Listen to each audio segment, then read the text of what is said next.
The broadcast is now starting. All attendees are in listen-only mode. Hello, everyone. Hopefully everyone can hear me. This is Julie Von Hafen. I'm with North Carolina PTA, and we'd like to welcome you to our webinar tonight on the K-3 class size mandate. You should all have a panel on your screen, kind of a control panel. So if you have trouble hearing or any technical problems, please let us know via the chat area on that control panel. And Lynn Edmonds from Public Schools First is also on the call, and I will be introducing her in a second.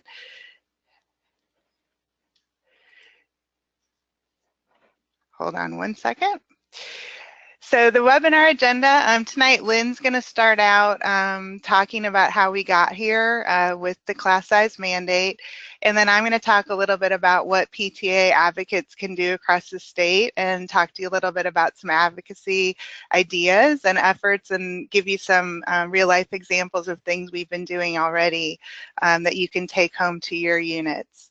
If you have questions throughout the presentation, please type them in the questions area on the side of the screen. There's a separate area for questions and then a separate area for chat. So please use the chat area if you have problems hearing or any technical problems that we might be able to help with. And then type your questions as we talk into the questions area, and we will definitely have time at the end to answer some of those questions. So now I'm going to introduce Lynn Edmonds from Public Schools First NC, and she's going to talk a little bit about the legislative history of the mandate and how we got where we are now. So Lynn, take it away. Thank you, Julie. Hi, everyone. Thank you so much for joining us tonight. My name is Lynn Edmonds, and I'm the Outreach Coordinator for Public Schools First NC. We're a grassroots advocacy organization that supports pre-K through 12th grade traditional public schools. At the end of my portion of the webinar, I'm going to share with you how you can find us on the web and social media. We're going to start by looking at the timeline and what's happened so far.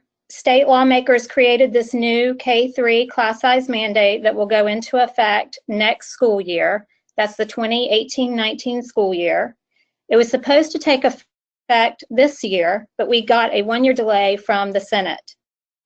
HB 13 was a bill that allows school systems flexibility on class size. It passed unanimously and quickly by the North Carolina House early in 2017, but the North Carolina Senate sat on it for months, claiming they didn't have the data they needed on how schools were using teacher funds. The Senate never did pass HB 13. They just granted an extension, and they also put in new reporting requirements for school systems. Because the Senate did not take action on this for so long, that is how this issue finally got so much public attention. School systems had to start preparing for the worst, such as possibly laying off specialist teachers. And that's how more and more parents heard about it, got active, got mobilized, and started pushing back. When we fast forward to the special session that they had in October, the House tried to help us again by issuing what's called a technical corrections bill. And that included the gist of what was in the original HB 13, but the Senate removed it from the final bill that was approved and passed during that special session in October. It's important for you to understand that the legislature can provide a fix for this at any time. They can take up this issue anytime they are in a, quote, special session. They do not have to wait until May to fix this. They can do it before May, which is when, many school systems have to have decided their budgets by then. So just please understand that this can be addressed at any time, regardless of why they're going into, quote, special sessions. Go ahead, Julie. Okay, so what's changing? Right now, the class size limits are consistent across grades K through 3. The school district average has to be 20 students or less in grades K through 3. In a single classroom, there can be no more than 23 students in those same grades, in grades K through 3. Under the mandate, however, the numbers are different for the different grades. In kindergarten, the district average has to be 18 students or less. A single kindergarten class can have no more than 21 students. Those numbers drop for first grade, as you can see on the screen. The district average for first grade drops from 18 to 16, and the single classroom number drops from 21 to 19. Then we get totally different numbers for grades 2 and 3. What matters about this and why it's relevant, or one of the reasons it's relevant, is that students don't come in neat packages that fit these numbers. If you assume school keeps the same students that they have in kindergarten, and those students get promoted to first grade, that school has to find more classroom space at the first grade level to accommodate the mandate. The inconsistency between the grade spans does not seem well thought out to us.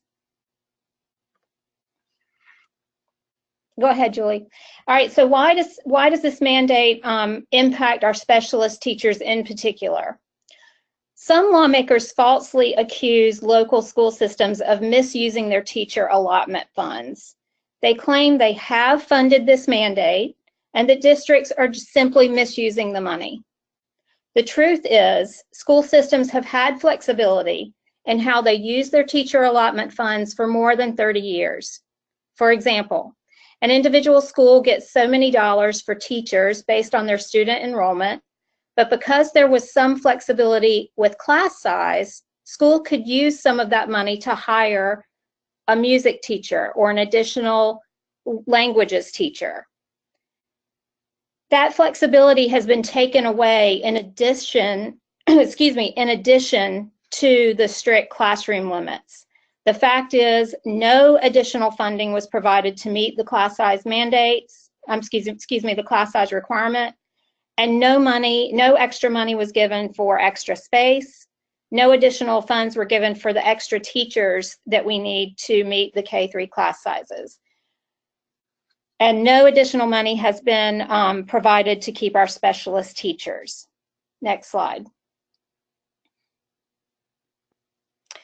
This was written about in detail. If you want to read more about that, the accusation about schools misusing funds, it was written in a document called The Truth About Public School Funding by a man named Phil Price. Phil Price was the chief financial officer for DPI for more than 30 years. He does understand school funding. He has lots of experience with it. Mr. Price wrote this piece as a direct rebuttal to lawmakers who claim that school systems and principals are misusing state funds. You can find this op-ed on WRAL's website. We have a link to it on our website. You can certainly Google it. And it's very easy to read and understand. So I encourage you to find it and read it and share it with your networks. Some other impacts, aside from the risk to our art, music, and language programs, the other negative impacts of this unfunded mandate are things such as combining classrooms. So some schools, because they literally do not have the physical space to make this work, one thing they're considering doing to try to accommodate the mandate is to put 2 full classes into one physical space with 2 teachers. Just last week, one lawmaker stated in the media that this is an acceptable way to meet the mandate. We disagree. A single classroom space with 2 full kindergarten or first grade classes in it is not acceptable. Classes in a non-traditional classroom space, such as the library or an office, students and teachers deserve a designated, appropriate classroom space that is designed to foster learning and teaching. Art and music on a cart. Now, we understand very well that some schools across our state have already had art on a cart, what's called art on a cart, and not a designated space for that. And that was happening before this mandate. We understand that, but our position is that for schools that have the existing dedicated space for art and music, those classrooms should not be taken away and converted to meet this mandate. In addition to that, we strongly believe that every school across the state should have those designated art spaces. And that is because the arts support a well-rounded, robust education that also support the core subjects. So we would prefer that every child in North Carolina have a dedicated art and music classroom. Ballooning our 4th and 5th grades to create more space. Around 2011 or 2013, lawmakers did away with the class size limits on grades 4 through 12. There used to be class size limits on those grades. This set the stage for what we're seeing now with this mandate. Those upper grades can be any size, with 34, 36, or even 40 kids in one class. Our 4th and 5th graders should not pay the price to try to meet this mandate and pay the price for smaller class sizes in grades K-3. Middle and high schools could see an impact just from a funding and overall funding standpoint. Every school system has a limited pot of money, and if more dollars are being used to try to accommodate this mandate, that impacts funding overall in the system and could impact all grade levels, not just K-5. And I'm sorry, I'm going to close my email because that's what that noise was a second ago, and my apologies. Okay, so a problem for all. I'm not going to try to read all of this to you. You can do that on your own later. But just to point out, a lot of the outcry and the stories in the media have come out of Wake County. As the largest school system in the state, and we continue to grow every year, this mandate impacts Wake County differently. However, it is wrong to think that this mandate is not negatively impacting all North Carolina school systems. Again, you can read these in detail later, and this is only a snapshot. Other counties are experiencing and have looked to make accommodations as well and reported the hardships as well. This is just a few listed here. Another way that this mandate can hurt districts that's not listed here is that because Wake County in particular needs so many more additional teachers, they could actually pull teachers from other counties in the state. And that damages those school systems and makes it harder for them to meet the mandate, and that's just wrong. Remember that no additional funding was provided for the K-3 teachers that are needed, for the additional K-3 teachers. And we would love to hear your personal stories of what's happening in your school district outside of Wake County. I'm going to give you our contact information soon and let you know how to send those stories to us. Okay, save these dates. Remember, as I said earlier, they can fix this in January, regardless of why they call the session. We have 2 events planned to continue to urge them to do just that. Our Tweetstorm is on January 9th. The link is there on your screen. We want you to tweet at the lawmakers the day before the special session is scheduled to start. We provide you with all of their Twitter handles, their contacts, and some sample tweets. We also encourage you to use the hashtag class size chaos anytime you tweet about this topic. Second, we plan to be in the building when they start the session on January 10th. This will take place during the school day. You can get the details at that link. And you're welcome to bring your children if you need to. We will have a table set up with talking points and lists of lawmakers for you to visit. And if you've never been to the legislature before, please don't be nervous and let that deter you from coming. We promise to send you with someone who's done this before, who's done what's called citizen lobbying, and we'll pair you with a small group of folks that do this. And so we want you to feel comfortable coming. This is our legislature and lawmakers that work for us, and so we want you to feel very welcome to join us that day, even if you've never done it before. Sign our petition. Public Schools First NC has a petition about the class size chaos and the class size mandate. We are urging lawmakers to help us to fix this, and you can find that at the link provided here. Also, if you go to our homepage, you choose engage, the word engage across the top, and there's a drop-down menu and you'll see sign our petition, and that's how you can get to it. So please find that, sign it, and share it. That's it for my portion of the webinar. Before I turn it back over to Julie, I just want you to see how you can contact us. Our website is full of fact sheets, including a fact sheet on class size chaos, but also on school funding, the push toward privatizing our schools, many other topics. We're very active on Facebook and Twitter, and we hope you'll follow us there on social media. And finally, you see our email. That is where you can send us your stories about how this class size mandate is impacting your school and your community. We'd love to hear from you. If you want to contact me, I apologize, it's not listed there, but my name is Lynn, L-Y-N-N, at publicschoolsfirstnc.org.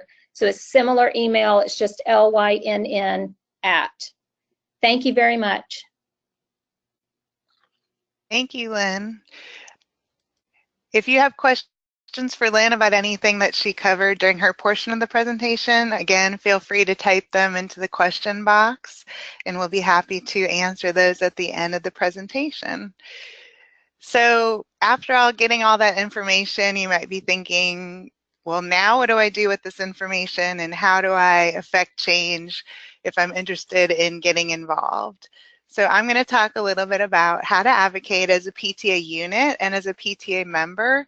If you're on the call, you might be calling in as a leader of a PTA unit. So I'm going to cover some tips and ideas for you as a unit in general. And then also, if you're on the call as just as a parent and a PTA member, I want to talk a little bit about some things that you can do as an individual as well. Like I said, my name is Julie Von Hafen, and I serve as the Advocacy Committee Chair for the North Carolina PTA. I'm also the president of the Wake County PTA Council. And so I'm going to talk, some of my examples will be from schools here in Wake County, just because I've been involved with the advocacy efforts here. But please feel free to take any of those ideas and use them at your schools. That's what we're here for. We're a resource for everyone, and we're more than willing to share our information and ideas.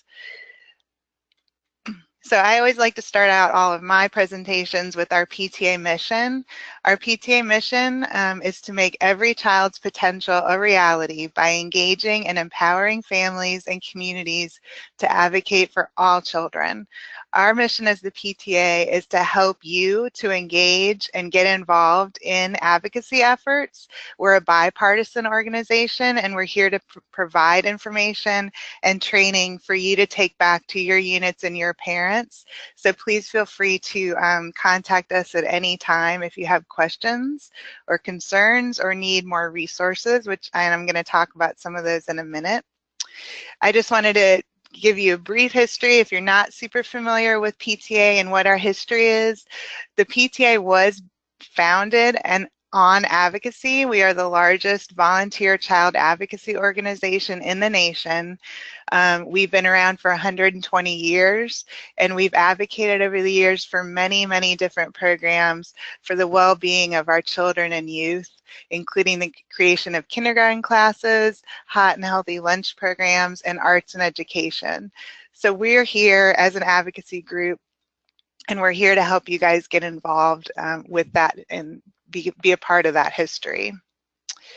So like I mentioned before, we have many, many resources available to you. So if this is kind of your first foray into advocacy and you're not really sure how to start or what the guidelines are around advocacy, you can always access resources at these websites.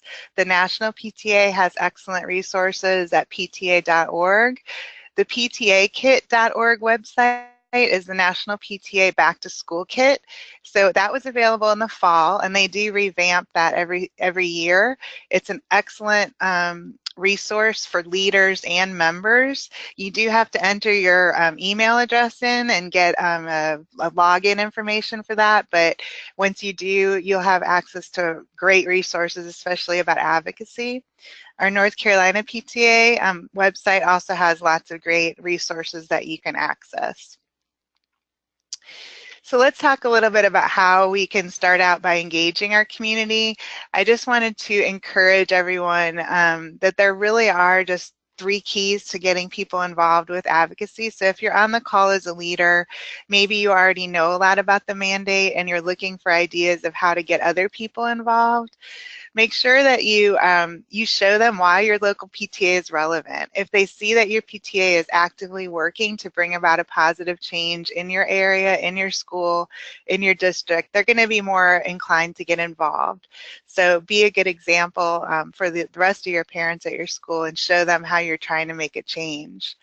Another key to engagement is to take the fear out of advocacy. Like Lynn said, some of you may want to come to the advocacy day that they are sponsoring in January, and I encourage you to do so. I encourage you to get in touch with the representatives, and we'll talk about that in a minute. But sometimes when people hear the word advocacy, they think they have to be a professional or have a lot of experience, but you don't. Advocacy simply means to support a cause. So please encourage your parents that to be an advocate is just to take a stand. The last key to engagement is to make sure that you're prepared to answer questions about these issues. Know your facts and your figures and present them to others in an understandable way. I think Lynn did an excellent job of giving you a really good overview of the law and where we stand now and how we got here. But like she said, they have many more resources on their website about this topic, and there's lots of articles on the News and Observer and lots of newspapers in your area. They've been having news coverage of this topic, so Google it, get some more information about how the mandate might be affected in your area, and then use those facts and figures to educate others. So because we're a 501c3 organization, we're a tax-exempt nonprofit, there are some things that we cannot do as PTA advocates, and I just wanted to cover those so everyone was aware of the things that PTAs cannot do in advocacy. The first and most important thing is PTAs cannot endorse any political candidate. Now that is not as applicable here because we're talking about just an issue, but I just wanted you to be aware of that because election season will be beginning next year, and so we want to make sure that PTAs are not endorsing candidates. Also, we can't make any campaign contributions to candidates. We can't rate candidates on who's most favorable to an issue, and we cannot let candidates use our facilities or resources unless they're made equally available to all candidates. So those are really the only things that we cannot do, and that gives us a lot of leeway on taking stands on things like the class size mandate that we can take positions on. So I wanted to just talk briefly about how to speak on behalf of your PTA. Like I said, some of you might be on the call as a PTA leader, others as a parent. So only the only the president may officially speak on behalf of your PTA unit. So if a news organization or anyone else wanted to get a statement or a quote from your PTA, only the president should be officially speaking on behalf of your unit. The PTA president may only speak on behalf of your unit if your unit has taken specific action on something. They may not represent the ideas of just a few members. So say you go to ABC Elementary School and you're at a board meeting, and everyone at the board meeting agrees that, oh, this class size mandate is not good for our school, it's not good for our school district, and we want to speak out about it. At that point, the president cannot then go to their legislature and say that ABC Elementary School believes that the mandate is not a good thing. They have to pass a resolution statement or a position statement on that topic and vote on it. And we will talk a little bit more about the ins and outs of how to do that at the end of the presentation. but they cannot speak just based on a conversation that you have at a board meeting or at another general membership meeting or even just in the hallway at your school. As a parent and a PTA member, you're welcome to speak as an individual. A parent can always advocate, of course, and you can always state that you're a PTA member, but you, as an individual, you would not be able to speak on behalf of your unit. Again, we'll talk a little bit about resolution and position statements in a minute, but of course we always want to emphasize that positive advocacy is strong advocacy, and to always stay positive in your interactions with your representatives, and of course say thank you. I wanted to touch briefly on a survey that North Carolina PTA did on the class size mandate recently. Our organization sent out a survey to about 55,000 of our members across North Carolina asking for more information about the class size mandate and the effects that they're seeing in their districts all across the state. 80% of those members lived in urban counties, and those are listed here. 20% live in more rural areas.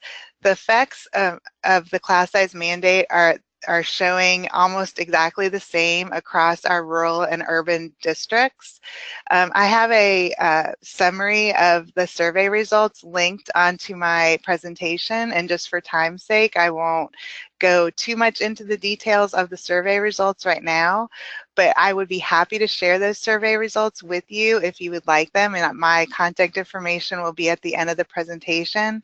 But I will say that the effects are really similar. There's no difference in urban or rural effects of this class size mandate. Everyone is seeing increased class sizes in grades 4 through 12. They're seeing the loss of specialist teachers. They're seeing the loss of classroom space. All the things that Lynn mentioned in her presentation are being seen in both rural and urban areas. And that was kind of what we wanted to see with our survey. So let's talk a little bit about what you can do regarding the mandate and give you some specific ideas of ways to get involved. So the most important thing that you can do if you're interested in engaging in this issue is to contact your representatives in the North Carolina legislature, both your House member and your Senate member. To find your representative, if you're not sure of who your House representative is or your senator, go to the website that I have listed here on the slide.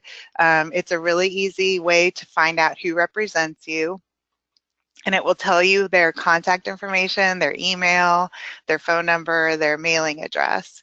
We encourage you to call, write, email, or even visit your representatives and talk to them about the mandate. Talk to them about how the mandate will affect you, your family, and your school. Personal stories are extremely impactful and important in this issue. The representatives hear facts and data all day long, and the most important school children across North Carolina is to share with them our personal stories and how this mandate is going to affect our schools and our kids. I also highly encourage you, because the holidays are coming up and most representatives will be back in their districts, to schedule a meeting with them in their district office or arrange a group meeting with other parents of your area in your hometown. Making that personal connection with them where they actually live and where their constituents live is very impactful. When you meet with representatives here in Raleigh, a lot of times your meeting might get interrupted, it might get canceled because of committee meetings they have. They're very, their concentration may not be quite as intense as it would be as if you had a meeting with them in their district. So I highly encourage you, if you live in other areas across the state, to try to schedule a personal meeting with them in their district office. That can be very impactful. Urge your representatives to help solve this crisis for your school and all schools across North Carolina. We're also, as Lynn said, urging them to solve the issue before they return for the legislative session in May. May 16th is the day after the school boards are required under state law to approve their budget requests for county commission funding. So if they wait until May, it will be too late for school boards across our state, because at that point they already have had to approve their budgets and get ready for the next school year. Especially here in Wake County, we have year-round schools which start in July, and so they are planning for hiring and funding even now, as those school years are going to start a lot earlier than traditional calendar schools. As Lynn mentioned, they're having a special session in January, which we feel is an ideal time to address the issue. We are hearing mixed reports on whether they will address it at that session, so we encourage you to keep asking them to address it in January, because it would give plenty of time for our districts to deal with whatever they decide. Another very impactful way that you can advocate around the class size mandate is to invite your representatives to your school. The North Carolina PTA has a plan that's already set forth on our website called Elected Officials Go to School Day. It has sample letters, invitations, sample agendas that you can use about how to invite your elected officials to visit your school. Some of the activities that you might want to do are a tour of the school, including those K-3 classrooms, so they actually see how big the classrooms are. Like Lynn said, some of the representatives are saying that they can put 2 classrooms in 1 room, and that is not always effective if that room is very small, and so them seeing it with their own eyes can be very impactful. Also, the 4 or 5 classrooms, if those classrooms are getting bigger and bigger and more kids are getting put in those classrooms, that can be very impactful as well. We encourage you to try to schedule a roundtable discussion or Q&A with parents and or teachers. Also, an observation of art, music, and PE classes is very important. Discussion of the importance of those specials can be very impactful as well. Of course, you always want to get permission from your administration and your principal to do an elected officials go to school day and include them in the planning process. So another idea to get more parents involved with the issue is to create a flyer or a website to educate parents in your school about the topic. And I'm going to click on this flyer that Wake County PTA put together that we distributed to the units in our district about how the class size mandate is going to affect Wake County public schools. But this is just an example of something that you could create in your own area, and this will be linked onto my presentation as well. And so you can take this, feel free to use it, and just change the facts and figures for your area. On the back of the flyer, we have ideas of how parents can get involved. Again, giving them the information about how to contact their representatives and other ideas that they can use to get involved. So that's just one idea of something that you can do in your district to help educate other parents. I also have links on my presentation to some other flyers and a website page that elementary schools in Wake County used, and they're excellent examples of things that you can do as well in your own school. We also encourage you to write letters to the editor, to your local newspaper, to make others aware of this issue, especially if people don't have kids in schools. They might not be aware of the mandate and how it's going to affect their local district. We also encourage you, hopefully everyone on this call is a member of your school's PTA, but if you're not, we strongly encourage you to join, and if you are a member, we encourage others to join. We would hope that you would encourage others to join. We need your membership for our collective voice to be loud. When we go to Jones Street, when we go to the legislature and advocate, we need to be able to say that we have 150,000 members, we have 200,000 members, we have 250,000 members. That would be amazing if we could go and say that when we go and advocate. So the only way we can do that is with your membership. So please join at your school and encourage others to join if they haven't already. You can join PTA anytime during the year, all the way up to the last day of school. So let's talk a little bit about social media. Lynn touched on using social media to advocate. This is an excellent way. We encourage, and it's definitely permissible under our nonprofit rules, to interact with elected officials via social media. It's an excellent way to make your voice heard. Again, refrain from interacting with campaigns or posting or reposting messages from campaigns. Right now that hasn't started too much because it's not election season quite yet, at least here in North Carolina, but just keep that in mind next year when more of the elections are going on. When using social media, I would just give you a couple of tips on Facebook. If you're posting on Facebook, just consider your post frequency. If you post more than one time a day on Facebook, it tends to push down your first post to the bottom of somebody's news feed. It's not chronological on Facebook, so I would encourage you just to post once a day on Facebook. Twitter, you can post as many times as you want to, because it's chronological, so feel free to tweet as much as you want. Build a relationship with your users. If your PTA has a Twitter account, again, be sure that your PTA has taken a stance formally on an issue before that account tweets out anything. But as an individual person with an individual personal Twitter account, of course, you can tweet anytime. And I encourage you to join Public Schools First Tweetstorm. They did one during the special session in the fall, and I believe they got 450 or 500 tweets in a couple of hours. So it was really successful, and we hope that more people will do it in January.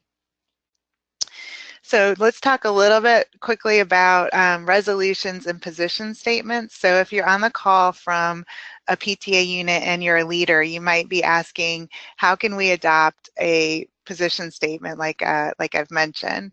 So I'm going to show you a quick example of a resolution statement that Combs Elementary School did here in Raleigh. They did an excellent job of creating this position statement, and you can see they did a very formal resolution. So a resolution looks like this, where they have factual paragraphs that say whereas, and then at the end it says resolved. So the whereases are the facts that are backing up what their resolutions are. Their resolutions, they ask different things. They ask for, they're stating that they're going to ask their members to get involved. They resolved that the PTA opposes the mandate, and then they formally request what they want the fix to be. And then, as you can see at the end, they adopted it with unanimous support by the board of the Combs Elementary School. So if you're going to adopt a resolution statement by your board, you need a quorum of the board of directors to vote on that, and then the majority of the quorum has to pass the resolution or the position statement. Oh, let me back up. A position statement is not as formal as a resolution. It can include, what it would basically just lay out kind of the same things, except it wouldn't have whereases and the resolves at the end. But it's a similar thing. It's just a little bit less formal. So, and if you need an example of a resolution or a position statement, please email me, and my email will be at the end of the presentation, and I'd be happy to send you a couple examples of both of those things. There's also resolution and position statements on the National PTA website.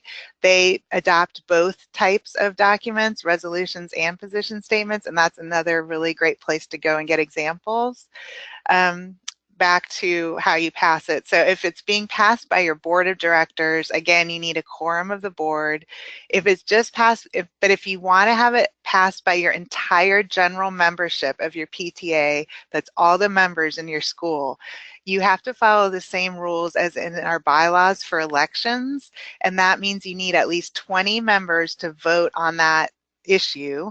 And then the majority of whoever's present at that meeting would pass the resolution or the position statement. You do have to do these things in person. You cannot do them via email or electronically. So unfortunately, if you're going to have a position statement passed by your entire membership, you have to call a meeting and with the proper notice and all those kind of steps that are set out in our bylaws. But if you want to pass it like Combs did, just by the board of directors, you can do that as well.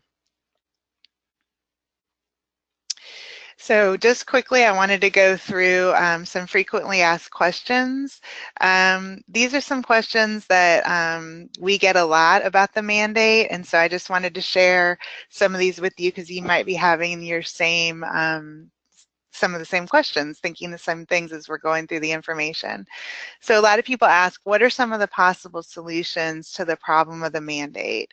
The North Carolina School Boards Association actually just passed a resolution that was issued, that was publicly disseminated to school boards.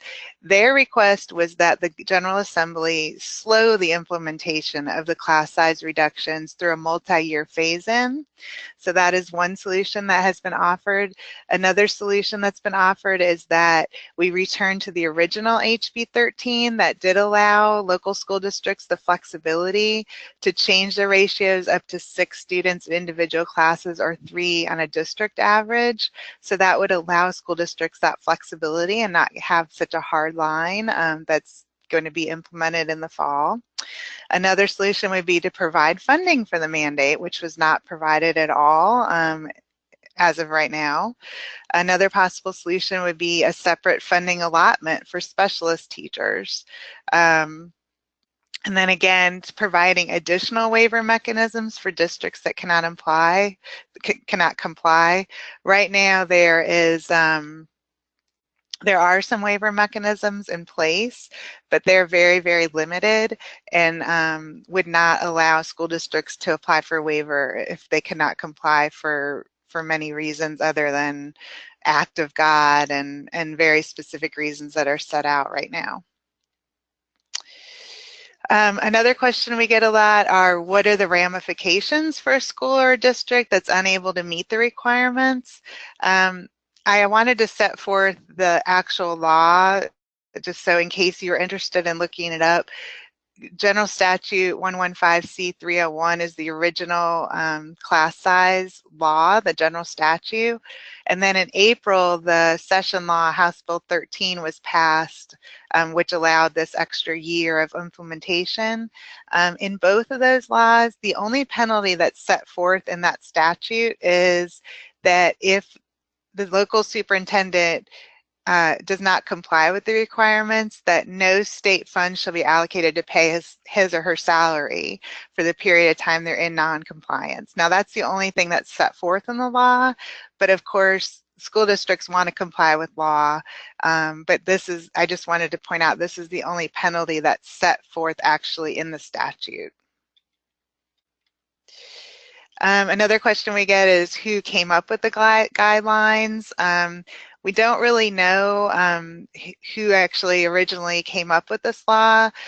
We do know that the General Assembly has sometimes relied and referred to a study that was out of Tennessee from some years ago that made the claim about that smaller class sizes were better and more effective than having TAs.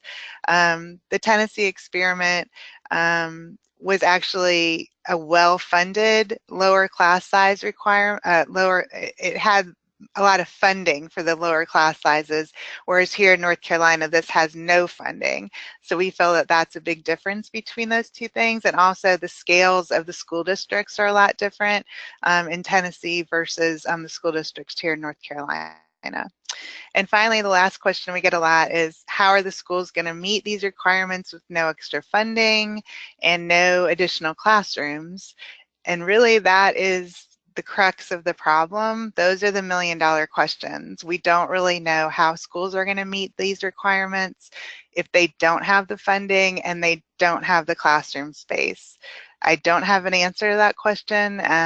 If I did, then yeah, I don't have the I don't have the answer to the question. Those are the million-dollar questions, and why we're trying to mobilize parents around this issue and get them involved. So this is my contact information. My personal email and my Wake County PTA email is listed there. I am here as a resource for you. If I can't answer your question, I will send you on to the right person, try to get the answer for you. So please, please feel free to reach out. We are a resource, like I said. Please contact the state office. The state office email is listed there. Again, please go on to the North Carolina PTA website or the national PTA websites and access those resources as much as possible for getting help with any questions that you might have. So I am going to see if there's any questions here. Julie, I'm back on. I unmuted myself. Okay. This is Lynn. I don't see any questions. I hope I'm not missing any. So can you review how people can use the menu on the right-hand side? Yes, if you have any questions at this time, please feel free. You should have a question box on the side of your screen, and you can type in questions there. If you don't see that, you can go ahead and just use the chat feature, because we're kind of monitoring the chat feature as well. So yeah. It is working because we've gotten a comment that says, quote, fantastic information, and we appreciate that. So Yay. the feature is working, but okay. Let's see, wait a minute, here we go. So someone wants to know if a copy of the presentation will be sent out to the attendees. Yes, I believe so. So I did want to add that we did record this webinar, and it will be posted on ncpta.org. So please, if you know somebody who wasn't able to attend, or you want to share the webinar with other parents at your school, show it at a meeting, anything that you want to do, it will be available on the website. And I believe that we can send out a PDF copy to all the attendees tonight, and then you can access these links that we have in the presentation. Several people actually asked that. I've opened up the question box a little bit larger. Julie, you might want to try that on your screen. So I don't see any different questions, so I'll just offer that don't underestimate the power of social media.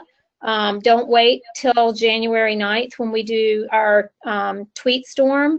As you see stories that come up at your own school, share those on social media. Even if you don't share them with lawmakers, share them with other parents. Share them with the media. You can tweet at the media. You can post on Facebook at the media, or send them an email. We need as much attention as we can get on this issue, and continue just to, put a spotlight on it and get more people across the state engaged. I agree. I mean, I think I don't know where people are from that are on the webinar tonight, but if you're from an area that's not in Wake County, we need to hear your voices. The representatives need to hear your voices. So please, please, if you're from these areas that they haven't heard from, please get involved, get your parents involved, and get them talking to your representatives so that they know that this is affecting everyone. It's not just here in Wake County, which they've heard a lot from parents here, which is great. But yeah, we need to hear from everyone. So thank you. Julie, do you see the questions now? There's some more coming in. Yeah, I see one person. somebody asked, so should we not tweet our stance from a PTA Twitter account unless we've passed a resolution? Yes, you should not be tweeting out things unless if you're retweeting, maybe you're retweeting a stance or like an article, like an informational article for your parents, that's fine. But like say on the Tweetstorm day, if you want to get involved in the Tweetstorm, I would, unless your PTA unit's taken an actual position and voted on it, I wouldn't tweet during the Tweetstorm from that account. But yes, you can definitely tweet from a personal account. You're allowed to say what you want on your personal social media accounts, no problem. You're just not allowed to speak on behalf of your PTA unless they've taken a formal stance. There was another question. Let me see if I can find it. It was an excellent question. Someone asked, how will our advocacy plan change if the legislature does not take up this issue in January? My answer to that, Julie, I'll let you speak for PTA, but public schools first, I'm not sure. But we are preparing right now for January, and if and when that special session will absolutely have a plan, make a plan, and share it with the community. So I would say stay tuned. Yeah, I agree. I mean, I think that if they don't take it up in January, we're going to keep pounding, so to speak, as the Panthers say, right? I mean, we just have to keep it going. We have to keep it in the forefront of people's minds and not let it slip off the radar. That's kind of what I'm thinking. But yes, we will definitely be keeping everyone informed. I also wanted to just do a quick plug. If you're not getting the North Carolina PTA Advocacy Update newsletter, we do a newsletter every month on advocacy issues in North Carolina and what our advocacy committee is doing. Last month, we did a whole spotlight on the class size mandate, and this webinar was advertised on there. So if this doesn't sound familiar to you and that's not coming to your inbox for some reason, please contact the state office at that email, office@ncpta.org, and let them know that you want to start receiving it, or ask them, why haven't I gotten this, or check your spam or something. But that does go out every single month, and our next one will be going out next week. There's another question. It says, does this legislation affect charter schools? No, it does not. That's right. Sorry, I'm scrolling back because I saw another question that I thought we should try to address. Oh, somebody asked, are there particular legislators that we should be focusing on? Yes. Lynn, do you want to answer that? So again, both of our organizations are 501c3s. We just feel it's very important to, focus on your personal lawmaker. So your House representative, your senator. And again, Julie provided a link of how you can find that information. Now, generally speaking, okay, we can sort of logically draw a correlation. The House, the North Carolina House, passed HB 13 quickly and unanimously back in the spring, possibly like February or March. It was very early on in 2017. Again, unanimously it passed. And then in October, with that special session, it was the House that issued that technical corrections bill. So you can just draw a correlation that it makes sense to focus on the Senate, probably more than the House, because the House seems to understand that this is an issue that needs to be addressed. It's been the Senate that has stopped it or not taken action other than the 1-year delay that we got. So that might help, but we just need to continue again to get more parents involved, the public engaged. Yeah. Yeah. We'll take a couple more questions because I know we I always like to end in an hour's time, so I don't want to keep people on too long. One person asked, does tweeting hashtag class size chaos count? I assume that means just if you just tweet that during the tweet storm, then it counts as a tweet, but it would be nice to put something in front of that, right, Lynn? Yes, and Yeah. we, again, if you go to the link for our Tweetstorm, it's, by the way, that Tweetstorm, the details are on our website on the homepage, and there's also a Facebook event page. We will provide sample tweets that you can copy and paste. And you can certainly write your own, but again, there's a difference between writing your own message from your personal account. You need to be more careful when you're creating a message from your PTA school account.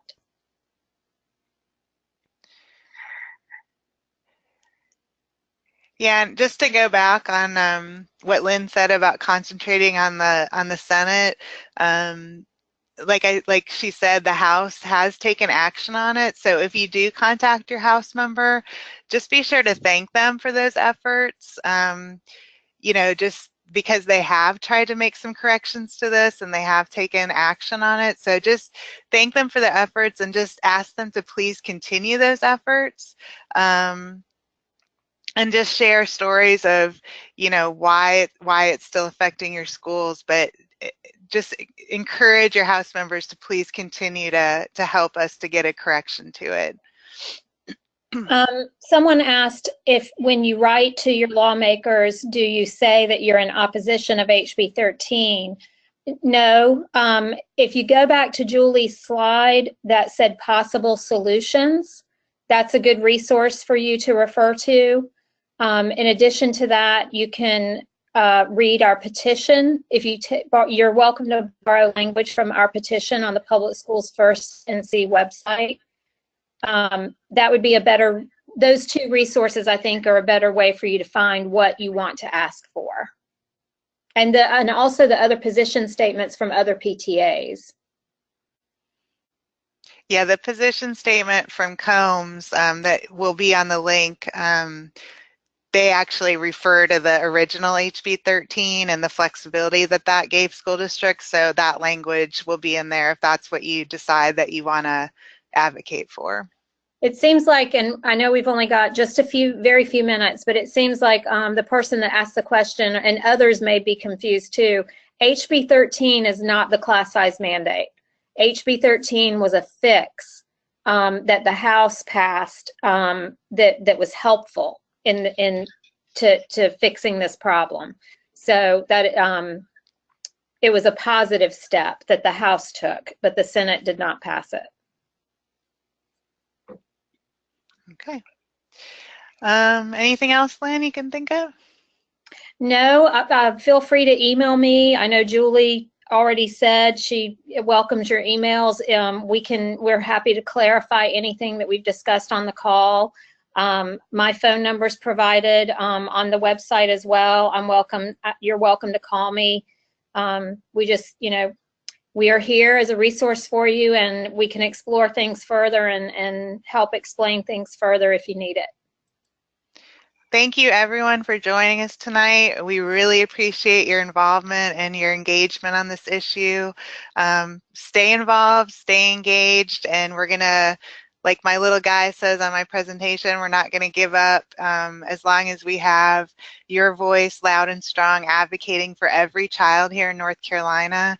Every child is affected by this, from all the way down to pre-K to 12th grade. And so we really want to keep pushing on this and hopefully get it fixed. So we appreciate you guys. Thank you, Lynn, and thank you, everyone. Thank you.